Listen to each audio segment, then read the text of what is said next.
Hey friends, hey. Before we begin, let me introduce you to Kimberly Cartwright, a wonderful African-American art quilter with a great project. I already got my tickets and accommodations. I will include links in the show notes, but here's Kimberly to tell you more. Hello, my name is Kimberly Pierce Cartwright, and I'm here to tell you about a unique opportunity coming to Durham, North Carolina. Are you an African-American quilter looking to connect with others who share your passion for this timeless art form? Then mark your calendars for Kindred Spirits, a convergence of African-American quilters happening on June 15th through 17th in Durham, North Carolina. Join dynamic instructors Cookie Washington, Kina Dorsey, Aisha Lamumba, and Kianga Janaki to learn new techniques, perfect your skills, and share your love for quilting with fellow enthusiasts. But that's not all. We're excited to announce that curators Dr. Marshall Price of the National Museum in Durham and Dr. Renee Anderson from the Smithsonian Museum in Washington, D.C. will also be in attendance to share insight on making museum connections.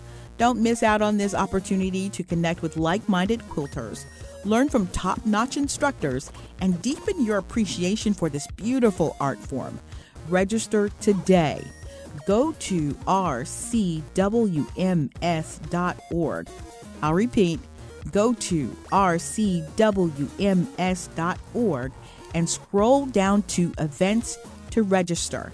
It's a convergence of African American quilters in Durham, North Carolina, June 15th through 17th.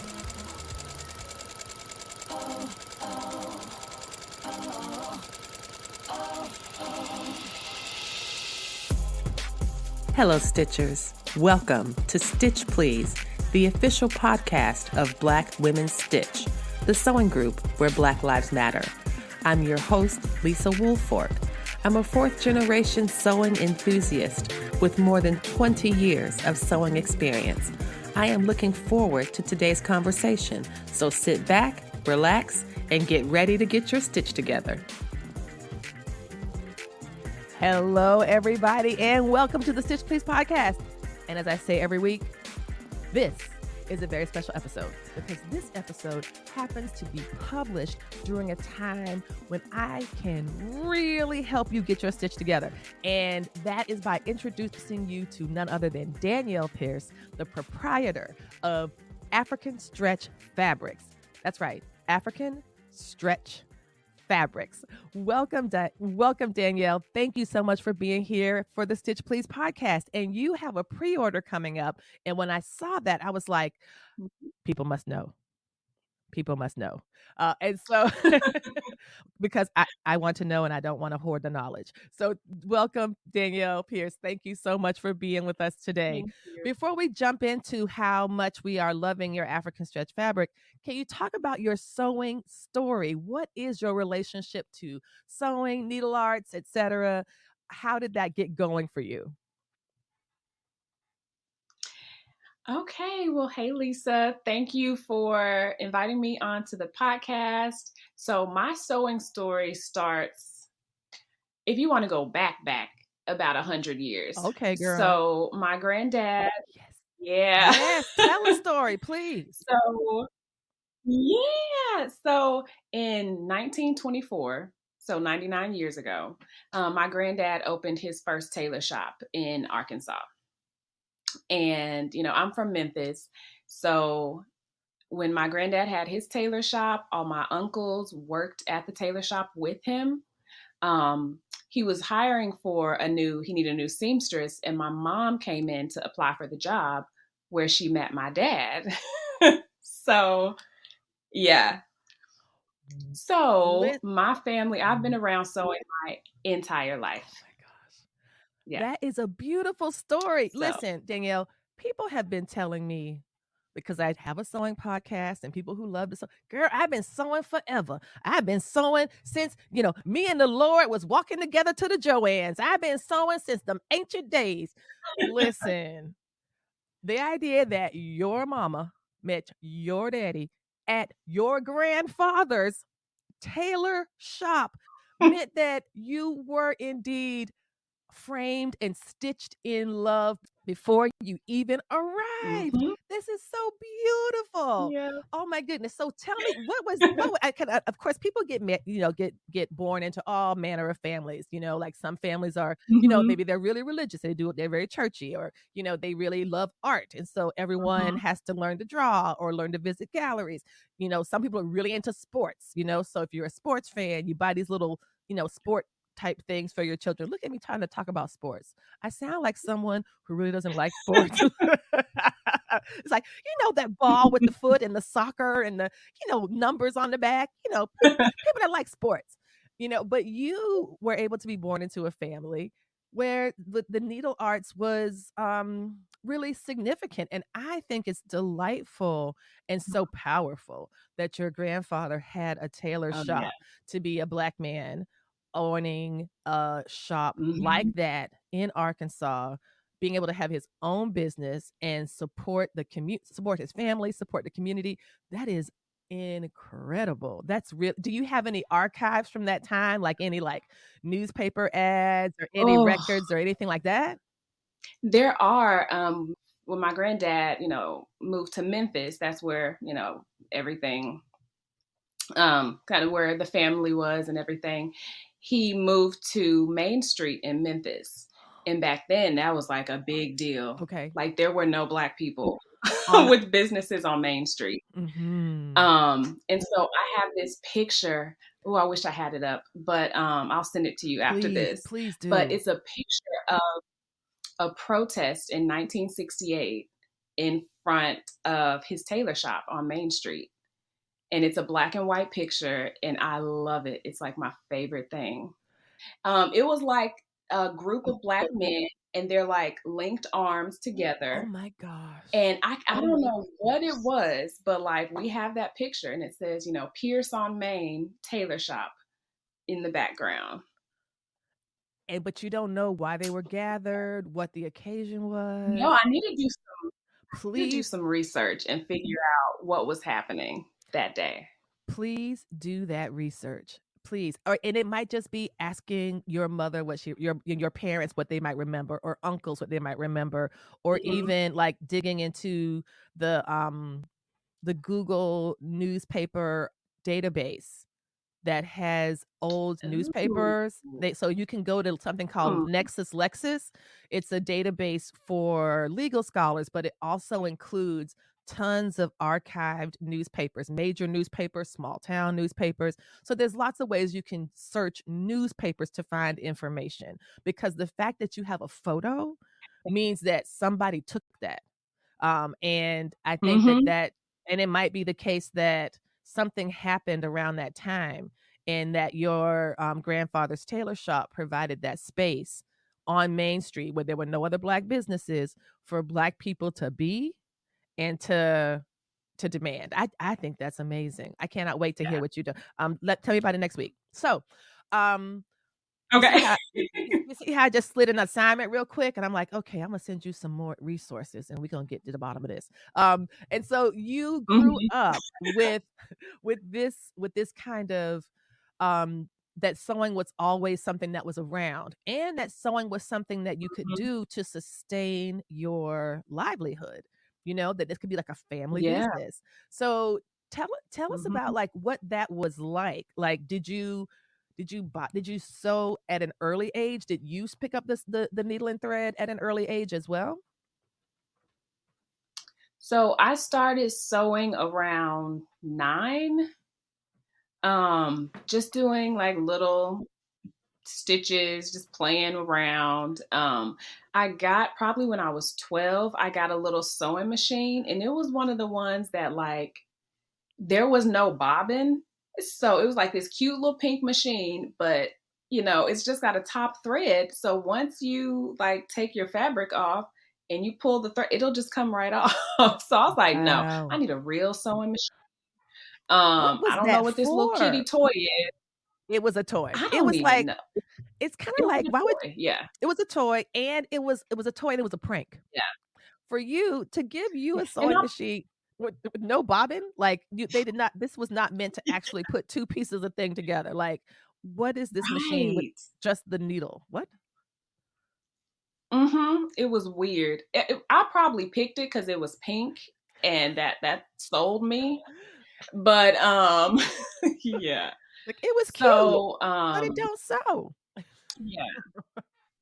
But I will say this. This is one thing that's funny. When I started, I had a real sewing machine. So my parents, I guess they thought it was just like common knowledge. I didn't realize that sewing machines had a bobbin winder. So I would just sit there like You this. did not. I did for like years.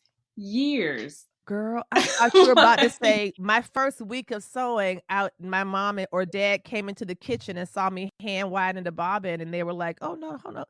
Years? You were doing that for years, years. and no one hmm told you. No one And it said was that is they never caught that part.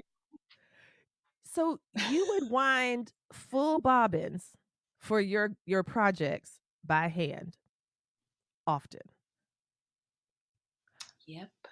How did you get the even tension in the bobbin? Like, did you know that you had to do that? Like, how did you do that? I was just trying to be as consistent as possible. Like Mm. just keep a rhythm. So Yeah. you knew, even as a kid, that the bobbin had to, you just couldn't just throw it on there like it was a skein of yarn. It really had to be tight and consistent and not hmm loopy. Like, you knew what a bobbin was meant to do, even if you didn't know how the Yeah. thread got on there. We're like, I guess that absolutely makes sense. Like, how else would you know? Like, oh, Yeah. that's amazing. I thought So, that other thing was, yeah. I thought it was just a spool for thread. Like, oh, just a little yeah. short one, like a little hamburger size, just a little tiny baby size. Yeah, just a tiny little. Snack size thread. It's like, Yeah. what's this little snack size thread spool for? You put it down in this little circle in the bottom. That's so weird. Okay, I'm gonna do that. I can do that. hmm What were some of the early Yeah. projects that you made? Do you remember some of your earliest sewing projects? Oh, so when I first started out, I was like kind of deconstructing things, and like Mhm. rhinestones were a big part of stuff. Wow, love I it. liked to make, yeah, I like to mix like denim and Georgette for some reason, like lacy stuff with denim. I would Yes. put that together a lot, with varying results. Um, yeah, I started making these little purses Mhm. for like the girls at school, and it would be like patchwork, denim, and bandana. So like, Wow. and they can pick their colors. I'll pick whatever bandana you like, and then I'll make the little purse. Oh, that So is so cute. yeah. I love that. I love that. And so fast forward all these years later, and you decide. hmm So I'm trying to figure out the gap between the deconstructing hmm of because I can definitely see how denim and Georgette would be a really interesting combination because they're so different, right? Like, you have something that's so hmm structured and heavy and meant to be durable and work cloth, and then you have the Georgette, which is like light and airy and meant to be like, sewing a cloud, but it's a total pain in the ass. No one tells you that Yep. it is slippy, and nobody says this fabric is really going to test your resolve. And so to put them together, when I think denim's kind of like linen, it's really reliable. I mean, like, that's a fabric that you can trust to hmm do what it's supposed to do. Georgette will Right. it's like chiffon. It's like it will mess with your emotions Ah, and make you question who you are as a person. And that's why I don't fool with it. I'm like, I am not gonna voluntarily mhm. I'm not gonna work my last good nerve. No, ma'am. So I'm gonna leave the Georgette part to you, and I'll take on the denim. So, but you did Yeah. neither Georgette nor denim. You decided to turn Right. to African stretch fabric. What drew you to the idea of African fabric, African prints, the things that we are typically calling Ankara, because of the designs, or hmm sometimes wax print is another name that is used. What drew you to taking that, which is a very traditional, very old fabric, a very woven and usually printed off in like 6-yard bundles at 44 to 42 inches wide? What made you say, you know Mhm. what, that's great, but I would like it to stretch? So before I started African Stretch Fabrics, I had a clothing line, which was a swimwear line. So I did resort wear. And I just I love the colors and the prints and the vibrancy. Is that a word? Yes. Yeah. African fabrics. So I was like, oh, I really want to design a swimwear collection with African prints. And I looked for years. And there was some tribal stuff, right, in the market. That's what they call it. And it's not the same.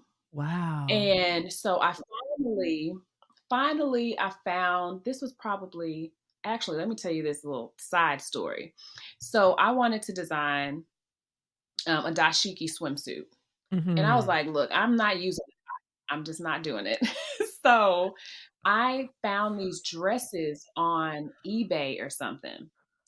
And they are just they were made out of basically swimwear fabric. It was nylon spandex or polyester spandex. And I cut the dresses up to use them to make swimsuits.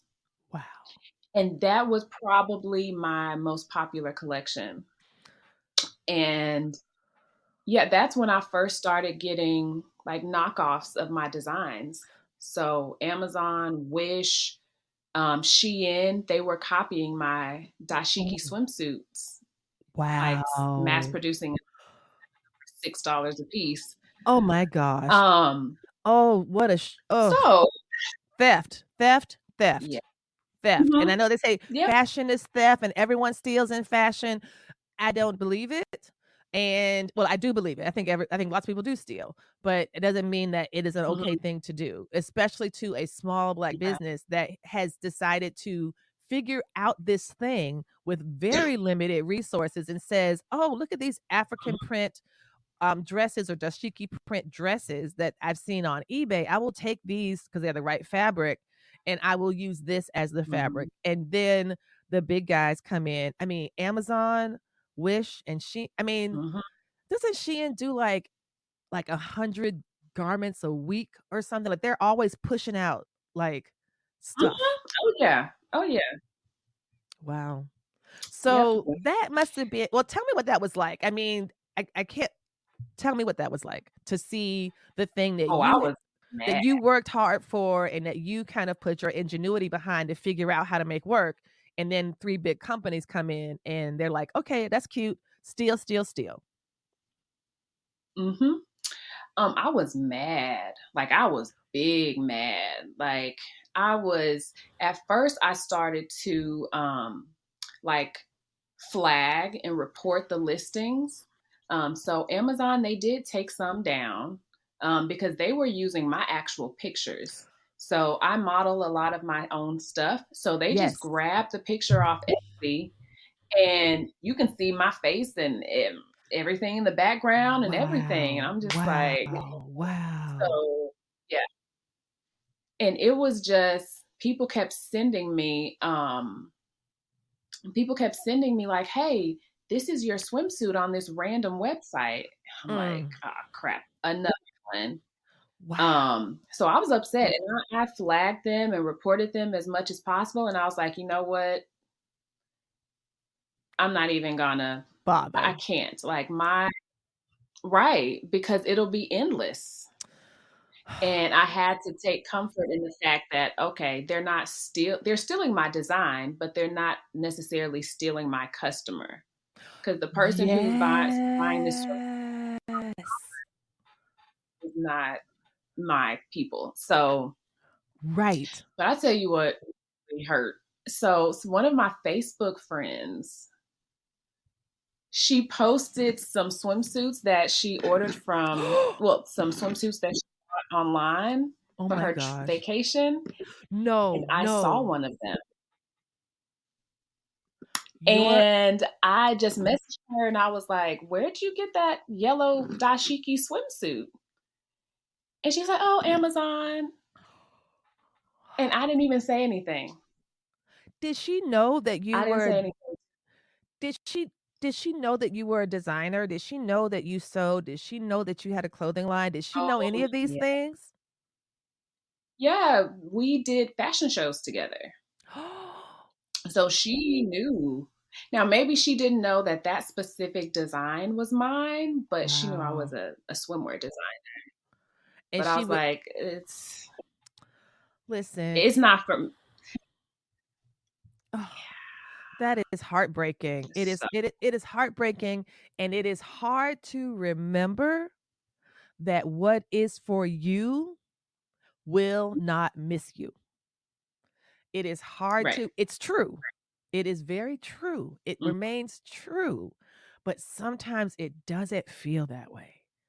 And this idea that you could have yeah. someone who is a friend or a Facebook friend or a colleague, someone y'all have shared stages Mhm, with and done shows with, and somebody who might know how difficult it is to get this kind of product going would just say, huh, let me find the cheapest, fastest way I can get it. And I'm going to buy the dupe instead of the real thing mhm. and not support the Black woman I know. Wow. That is frustrating. That sounds really frustrating. That really Yeah, sounds it frustrating. it was. For a while, I was just like screaming it to the rooftops. They stole my stuff. I haven't even made it yet. Right. I'm still in this, Mhm. the lower part of the trajectory. And like for this to happen, I was just like, really? Like, And but and I that's let one it thing. go. You let it go, you put your head down and you kept doing work and you just kept creating. And so when you decided to bring in creating African stretch fabrics to make these available so that Mhm, somebody else, that other folks could also create. You made the creation mhm, easier for yourself by just, mhm, connecting with and becoming a resource, becoming a supplier. And you also got a chance to mhm. help other people. What was that like to kind of begin that process of figuring out how to do this? Like, how do you decide not only to have a business in selling fabric, but selling a fabric that Mhm. does not yet exist? That is impressive. Right. How do you do that? Like, So honestly, I had no clue, right? So, luckily there was another business owner who is in that same space, and I had mhm, actually, she was one of the people that I bought fabrics from when I could find some stretch African print, but like the availability is very hard to get to. It yes. wasn't exactly the like the quality that I needed, but even she was sweet enough to kind of tell me like, hey, it might be a little bit harder than you're expecting. Um, XYZ. She gave me like a paragraph, and it kind of helped. So, but it just took some time and a lot of Googling and like samples and all these things. And honestly, I'm still learning. Like every Mhm, single day, I'm learning new things. mhm. Um, so yeah, but I was like, oh, we're in all these fabric groups on Facebook and stuff, and Yes. I kept seeing people ask for it, and I'm Yes. just like, okay, so it's not just me. Mm. Like, No, no, it's no, not just no. one. And Yeah. I wanted to ask you about this industry because it feels very new. Mhm, And you mentioned the fabric groups on Facebook. For those of you all who are listening who might mhm, not know, and you can go back to some early episodes. I have an early episode with Quinora Irvin, who does Quinora Renee Fabrics, mhm, and she does custom fabrics. And so when I interviewed her, she was explaining to me, and I was explaining to the audience about how custom fabric works. And so one way you can mhm. find custom fabrics you have to go to who is making it. It's very difficult to find custom. You're Yeah. not going to find it. You will never find it at a store. Like never. You have to be in those groups. You have to, and you join the Facebook groups, you agree to their rules, you agree to their terms, and then you open the door and there's this whole ridiculous Wizard of Oz wonderland of so many different people offering different types of custom fabric. Mhm. And the names of the groups, all kinds of different names. But the ones I'm always obvious, the ones that I tend to be drawn to are the ones that are operated by Black women or Black people. They're mostly women operate all of these groups, I think. I don't think I know of a fabric group. Yeah. You might know of a fabric group that's operated by a man. No, seriously, this is Yeah. this is I just an don't. observation. So Yeah. it's like something that women have done, Right. women who sew, women who craft, women who want certain things that aren't available. And so the custom fabric industry rose out of necessity, I think. Do you consider that a Mhm. necessity or is it something else? What do you think? I mean, For you, it was surely I've heard somebody necessity. say, yeah, like I wanted to run a business that I wanted, right? Yes. So if I want to design swimsuits that are African print, like I've got to, like it was a necessity for me as a Yes. brand. Um, Yes. and I've heard people say like, if you want it, you need it. And I was like, wait, what? Yes. Like if it's something that you Wow. really desire, like in your heart of hearts, and you want it, Yes. it's a need. So Yes. that's I can get behind that, it. certainly. Certainly. Hmm. As you can Yeah. tell from all the stuff I clearly needed behind me in this image. Everything you see behind me is something I needed. And if you're not on the Patreon, Hmm. boy, are you missing out on all the things that are behind me right now. Um, but I think it's true. It's a gap. It's not, and it's like you mentioned it as being something that your brand needed, and that is absolutely true.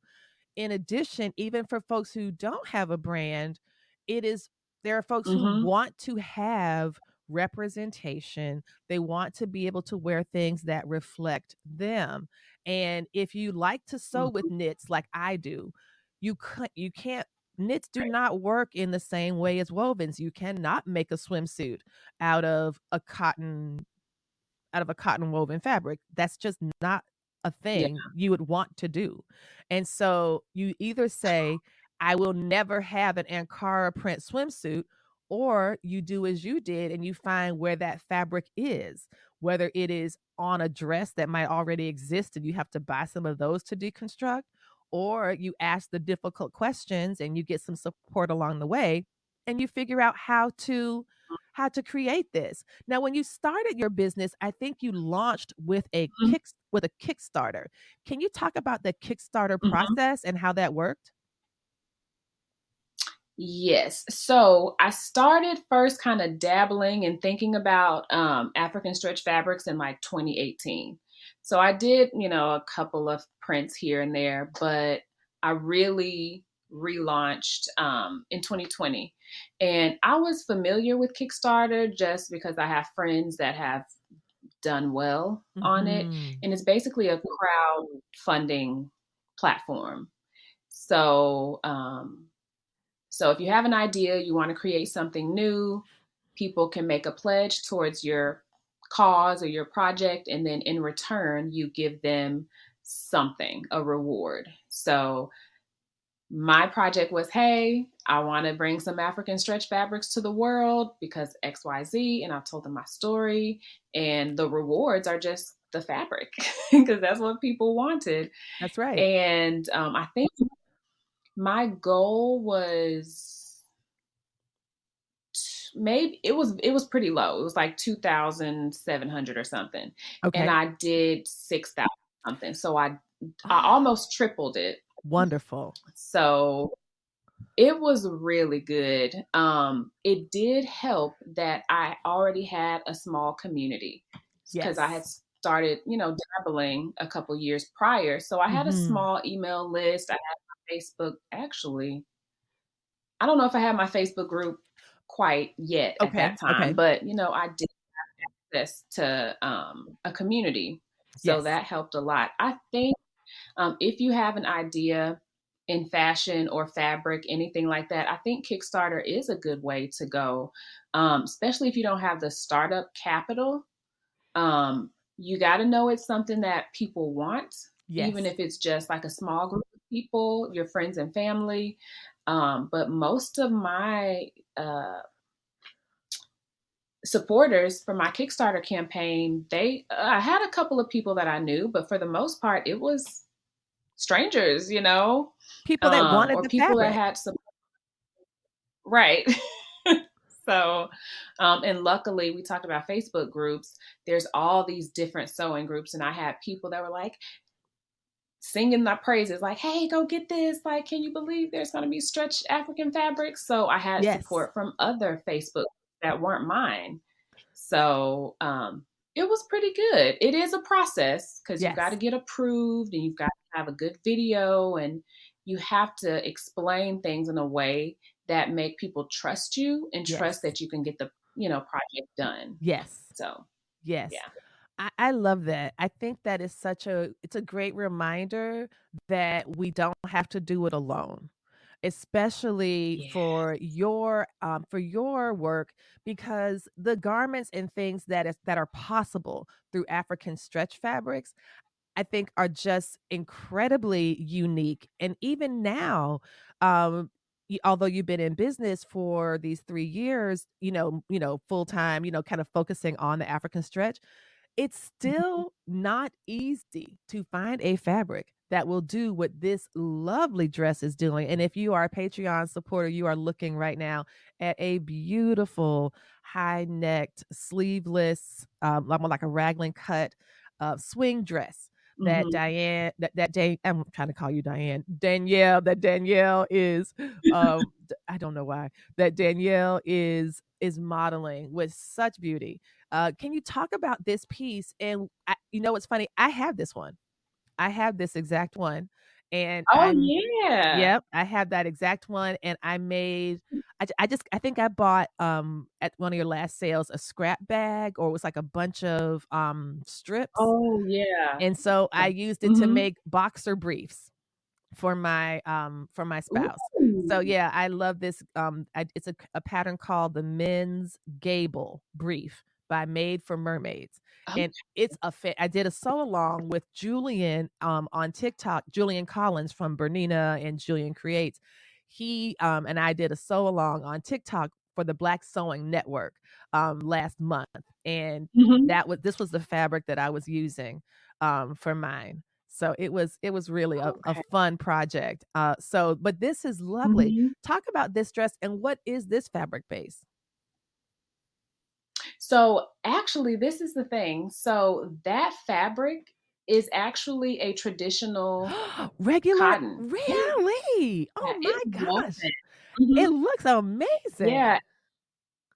It's so drapey and bouncy. It's amazing.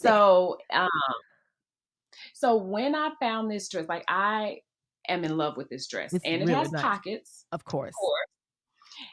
And I was like, oh my God, I need this to be one of my stretch fabrics. Like, I need stretch fabric in this. Yes. So then, I kind of reached out to try to find the owner, like, who designed this, and I could not find them anywhere. So fingers crossed I don't get sued or anything, but like, I was like, okay, I can't find the original creator. Like, I have no, like, I don't know. So I recreated it in a stretch fabric. And one thing that I didn't have in my collection of African stretch fabrics was a border print. And that's what this is. Oh, so that's genius. On the bottom right side, you can see it's a lighter piece that's got like some yellow and white there. Oh, I see it. Yes. So, right there. Oh, that's so I was cool. Like, yep. I love it. So yeah, no, go ahead. No, I'm listening. Go ahead. I don't even know what I was about to say. I was just going to say, I love the way that you use the full width of the fabric. So when you print your fabrics, do you print, what is the width what is the width for the fabrics? So they're 60 inches. Okay. Yeah. Yeah. Yep. This is another fun because one. I wanted it. That's actually one of my favorite prints. Is it really? Because I just love. Yes. I think I have that one too. Because I like. Which one? What did you say you liked about it? I just like all the colors. So the hot pink Yes. and that like turquoise blue are my two favorite colors in the world. Yes. So I think that's why I like it so much. And they go very well together. They go very well together. It's really, really nice.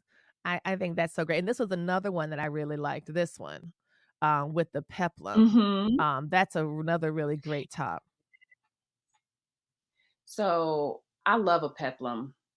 And I know they go in and out of style, but I don't care. No, for me, I'm always going to. Agreed.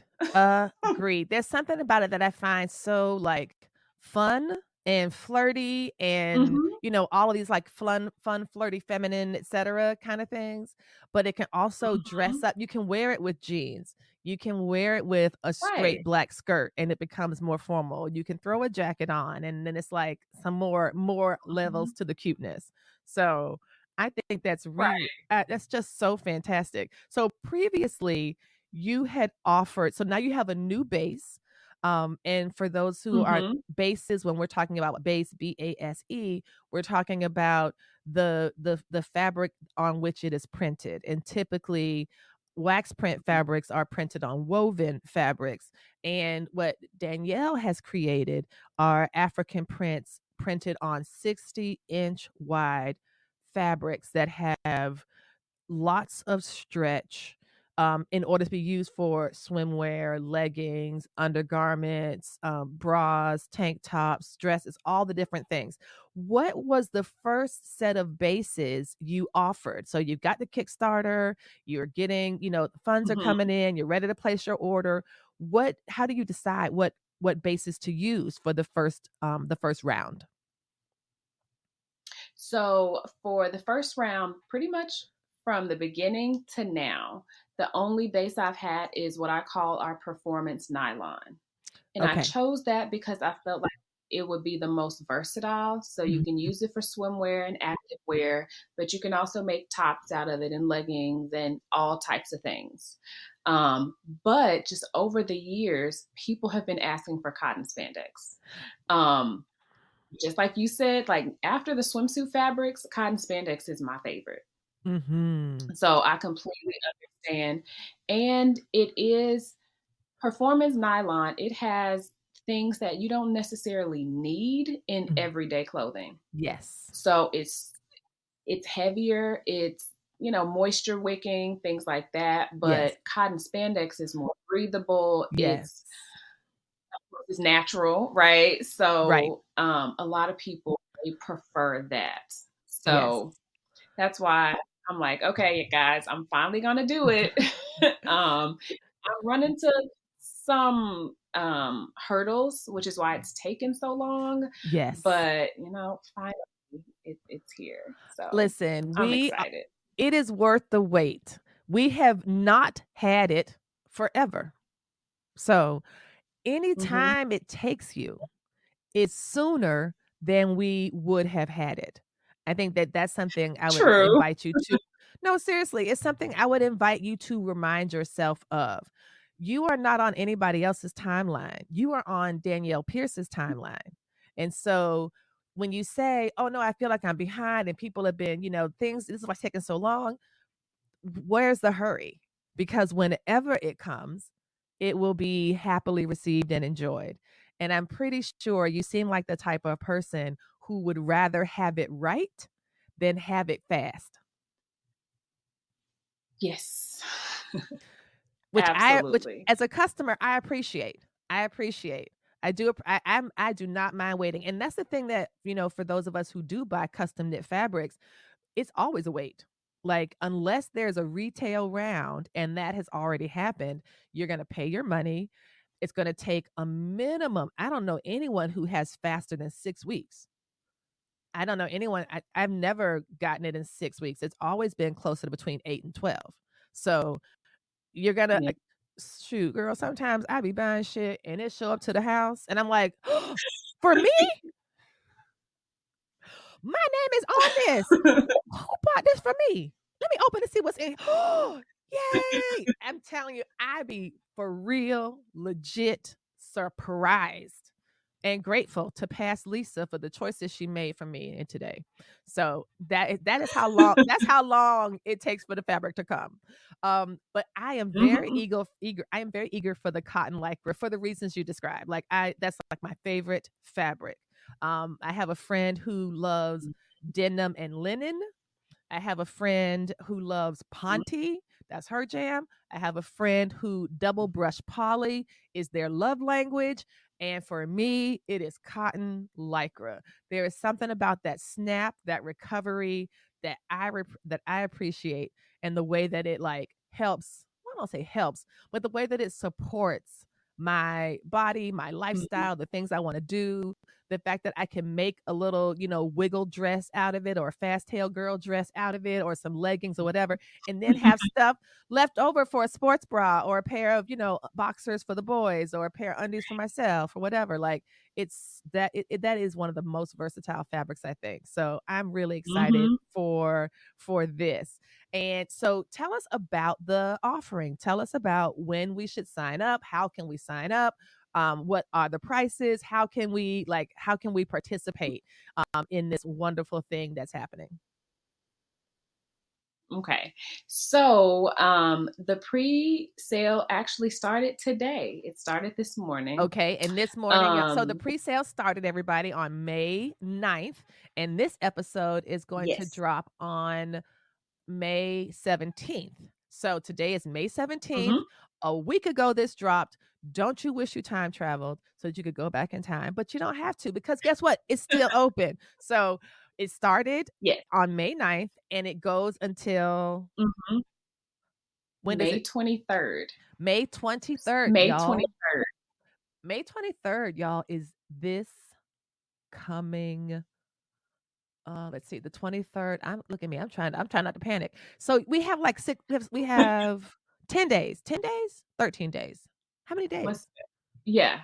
Wait. So yeah, So the because yeah. 17th. So yeah, 6 days. 6 days. We only have 6 days, y'all. Hurry. Day. I don't want to. Yeah. I know white supremacist capitalism gives this false sense of scarcity. And also, this is time sensitive. So this is a time sensitive thing. If you want this fabric, you have 6 days to go in and make your choices. And so what can people choose from? Mhm. How many different prints did you decide to do? Are you planning for a retail round? What are you thinking? So, it's going to be my 5 most popular prints. Smart. So, yeah, so it's only 5 prints, Okay. but they're the ones that people love. So, of course, my black and white mud cloth is in there. Yes. I have a pink kente that is super pretty, and it's like a modern kente. It's Okay. beautiful. It's in there, so it's you're gonna like something in it. Okay. Like Okay. you're going to. So yeah, it's those 5 prints. And so we've got the sale for 6 days left from today. And you can just get it on my website, which is africanstretchfabrics.com/pre-order. Love it. Love it. And when So do you expect yeah. the fabrics to arrive? So the pre-order closes this coming, I think it's Sunday, I believe. Is that Mhm. the 23rd? It's coming. So the pre-order closes this coming 23rd is a Sunday. Tuesday. Oh, my bad. Listen, y'all, follow your Yes, a own heart. Tuesday. Okay. Govern yourselves accordingly, as they say in my church. Govern yourselves accordingly. I'm doing my best to give factual information, but my actual calendar is way farther away than I can see it from this chair and this microphone. So I really don't know what the dates are.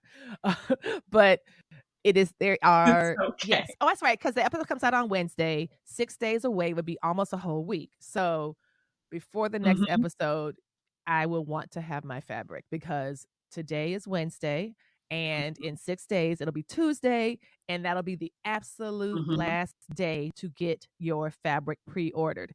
If you wait until a week from today and the next episode of the podcast comes out, you have missed your window. Do not miss your window.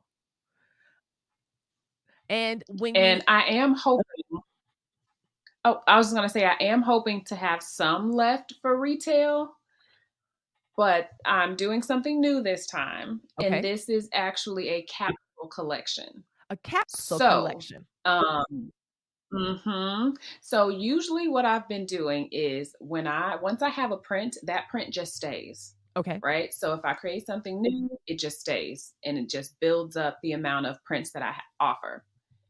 However, one thing that I know my customers have been asking for is more prints. So I'm like, okay, I want to be able to bring newness, but how can I put this?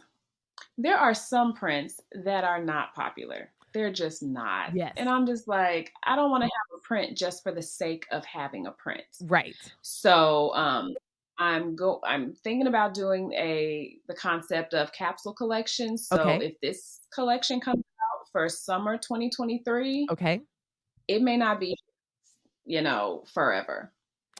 So this is the first time I'm testing this out. Yes. So the cotton spandex, as much as I would love it to be a permanent product line, it's not just yet. So this is like a diagnostic in some ways. Is this kind of like a diagnostic trial run? And if the cotton lycra goes well, if the cotton spandex moves well, then perhaps you'd be willing to, to bring it back on a more regular basis. Yes. And honestly, I'm thinking that it will be. I think its popularity will be more than even my current base. Wow. So, yeah, I think that leads me to my, yeah. And you said that leads you to where? Well, there's another project that I'm working on. Of course. That is going to shake up this whole thing. Oh my gosh. So the name of my business is African Stretch Fabrics. Yes. I am very transparent with my people. With anybody that asks me something, I'm going to tell you the truth. Yes. My fabric is not made in Africa. Yes. But that is the goal. Oh, I love that. So I'm trying to, in the next year, shift all of my production there. So it's just making the connections, getting everything set up so that the next cotton collection can be from the motherland. Oh my gosh. I love that.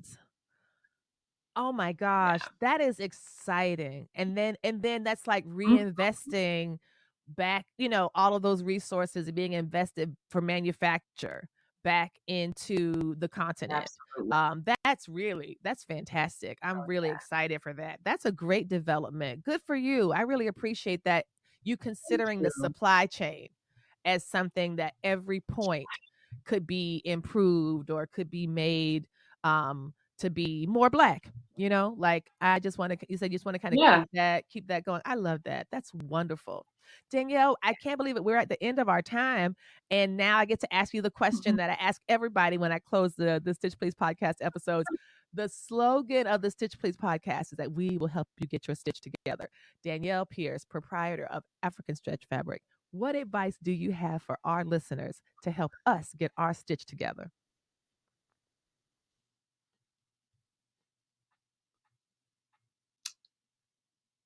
Just do you. That's all I can say, because I need to get my stitch together. Yes. And just don't feel like you have to conform to anything or stick to a certain style. Do whatever makes you feel good. And look good. And look good. And on that note, I thank you, Danielle, for bringing us this African stretch fabric so that we can look good and feel good doing it. Thank you, thank you, thank you. Thank you.